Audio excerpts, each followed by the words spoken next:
Halo guys, kali ini kami dari kelompok 7 akuntansi sektor publik kelas C4 akuntansi.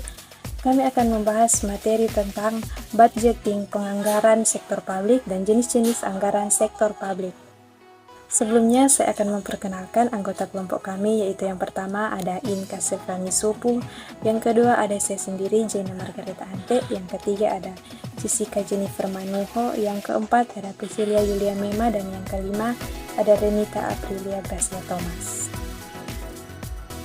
Budgeting atau penganggaran sektor publik. Penganggaran sektor publik terkait dengan proses penentuan jumlah alokasi dana untuk tiap-tiap program dan aktivitas dalam satuan moneter. Proses penganggaran organisasi sektor publik dimulai ketika perumusan strategi dan perencanaan strategi telah selesai dilakukan. Anggaran sektor publik juga memiliki beberapa fungsi, yaitu sebagai alat perencanaan, alat pengendalian, alat kebijakan fiskal, alat politik, alat koordinasi dan komunikasi, alat penilaian kerja, alat motivasi, dan alat menciptakan ruang publik. Kita masuk dalam prinsip-prinsip anggaran sektor publik. Pertama, otorisasi oleh legislatif. Anggaran publik harus mendapat otorisasi dari legislatif terlebih dahulu sebelum eksekutif dapat membelanjakan anggaran tersebut. Kedua, komprehensif anggaran harus menunjukkan semua penerimaan dan pengeluaran pemerintah.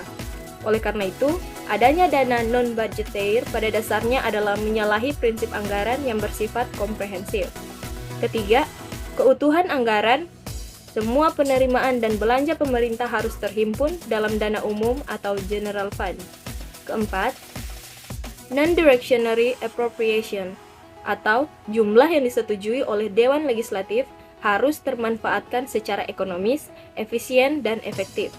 Kelima, periodik anggaran merupakan suatu proses yang periodik atau dapat bersifat tahunan maupun multitahunan. Keenam, akurat estimasi anggaran. Hendaknya tidak memasukkan cadangan yang tersembunyi atau hidden reserve yang dapat dijadikan sebagai pemborosan dan inefisiensi anggaran serta dapat mengakibatkan munculnya underestimate pendapatan dan overestimate pengeluaran. Ketujuh, anggaran hendaknya sederhana, dapat dipahami masyarakat dan tidak membingungkan. Dan terakhir, diketahui publik. Anggaran harus diinformasikan kepada masyarakat luas. Jenis-jenis anggaran sektor publik. Yang pertama, anggaran operasional. Anggaran operasional digunakan untuk merencanakan kebutuhan sehari-hari dalam menjalankan pemerintah. Pengeluaran pemerintah yang dapat dikategorikan dalam anggaran operasional adalah belanja rutin.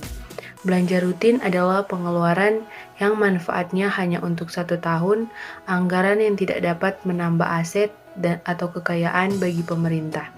Disebut rutin karena sifat pengeluaran tersebut berulang-ulang pada setiap tahun secara umum. Pengeluaran yang masuk dikategorikan anggaran operasional antara lain belanja administrasi umum dan belanja operasi dan pemeliharaan. Yang kedua, anggaran modal investasi. Anggaran modal menunjukkan rencana jangka panjang dan pembelanjaan atas aktiva tetap seperti gedung, peralatan, kendaraan, perabot, dan sebagainya. Pengeluaran modal yang besar biasanya dilakukan dengan menggunakan pinjaman.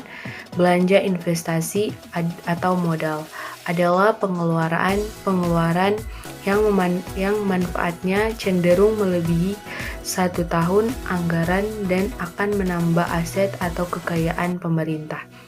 Dan selanjutnya akan menambah anggaran rutin untuk biaya operasional dan pemeliharaan. Anggaran berfungsi sebagai alat politis yang digunakan untuk memutuskan prioritas dan kebutuhan keuangan pada sektor tersebut. Tujuan proses penyusunan anggaran. Yang pertama, membantu pemerintah mencapai tujuan dan meningkatkan koordinasi antar bagian dalam lingkungan pemerintah. Yang kedua, membantu menciptakan efisiensi dan keadilan dalam menyediakan barang dan jasa publik melalui proses pemprioritasan. Yang ketiga, memungkinkan bagi pemerintah untuk memenuhi prioritas belanja. Yang keempat, meningkatkan transparansi dan pertanggungjawaban pemerintah kepada DPR atau MPR dan masyarakat. Proses penyusunan anggaran sektor publik. Pertama, tahap persiapan anggaran.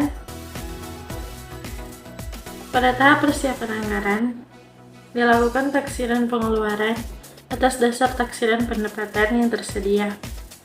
Terkait dengan masalah tersebut, yang perlu diperhatikan adalah sebelum menyetujui taksiran pengeluaran, hendaknya terlebih dahulu dilakukan penaksiran pendapatan secara lebih akurat. Selain itu, harus disadari adanya masalah yang cukup berbahaya jika anggaran pendapatan diestimasi pada saat bersamaan dengan pembuatan keputusan tentang anggaran pengeluaran. Kedua, tahap ratifikasi. Tahap ini merupakan tahap yang melibatkan proses politik yang cukup rumit dan cukup berat. Pimpinan eksekutif dituntut tidak hanya memiliki manajerial skill, namun juga harus mempunyai political skill, salesmanship, dan coalition building yang memadai. Integritas dan kesiapan mental yang tinggi dari eksekutif sangat penting dalam tahap ini. Hal tersebut penting karena dalam tahap ini, pimpinan eksekutif harus mempunyai kemampuan untuk menjawab dan memberikan argumentasi yang rasional atas segala pertanyaan-pertanyaan dan bantahan-bantahan dari pihak legislatif. Ketiga, tahap implementasi atau pelaksanaan anggaran. Dalam tahap ini, yang paling penting adalah yang harus diperhatikan oleh manajer keuangan publik adalah dimilikinya sistem atau informasi akuntansi dan sistem pengendalian manajemen. Keempat, tahap pelaporan dan evaluasi.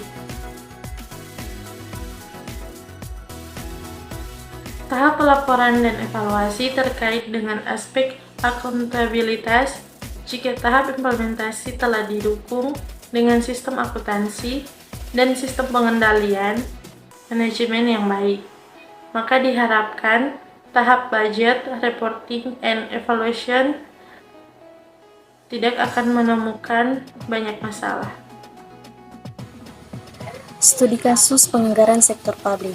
Langkah-langkah yang dapat diambil oleh pemerintah daerah untuk membuat penganggaran sektor publik yang efektif yaitu sebagai berikut. Yang pertama, identifikasi tujuan. Pemerintah daerah harus menentukan tujuan jangka pendek dan jangka panjang yang ingin dicapai melalui penganggaran sektor publik. Tujuan ini dapat berkisar dari meningkatnya layanan publik, meningkatkan kualitas infrastruktur, hingga meningkatkan tingkat pengangguran. Selanjutnya, estimasi pendapatan. Pemerintah daerah harus memperkirakan pendapatan yang akan diterima selama periode penganggaran. Pendapatan dapat berasal dari sumber seperti pajak, retribusi, dan dana transfer dari pemerintah pusat. Selanjutnya, identifikasi prioritas. Pemerintah daerah harus menentukan prioritas pengeluaran berdasarkan tujuan yang telah ditetapkan. Prioritas ini harus dipertimbangkan dengan sumber daya yang tersedia. Selanjutnya, estimasi pengeluaran. Setelah menentukan prioritas, pemerintah daerah harus memperkirakan biaya yang diperkirakan untuk mencapai tujuan tersebut. Biaya ini dapat meliputi biaya operasional, biaya modal, dan biaya program yang ditargetkan. Selanjutnya, penetapan anggaran.